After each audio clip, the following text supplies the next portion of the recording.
ये 2 पत्ते आपके गुर्दा और मसाना की पथरी को रेज़ा रेज़ा बना के निकाल देंगे। दोस्तों, ये पौधा अल्लाह पाक की बहुत बड़ी नेमत है और ख़ास कर गुर्दा और मसाना के मरीज़ों के लिए तो ये पौधा अल्लाह पाक की नेमत जो है नेमत से कम नहीं। ये पौधा आपको किसी भी नर्सरी से मिल जाएगा या किसी पथरीले इलाका जो जहाँ पे कुछ पत्थर पड़े होते हैं वहाँ पे ये पौधा आसानी से उगा होता है। 2 पत्ते सुबह, 2 पत्ते दोपहर, 2 पत्ते शाम को चबाने हैं। इंशाल्लाह 1 हफ़्ते के अंदर आपके गुर्दा मसाना की पथरी रेज़ा रेज़ा बन के निकल जाएगी।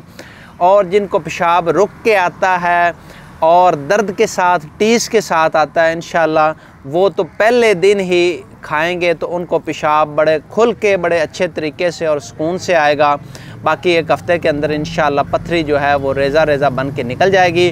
तो पत्थर चट के पत्ते लेने हैं आपने। इस पौधे को पत्थर चट कहते हैं।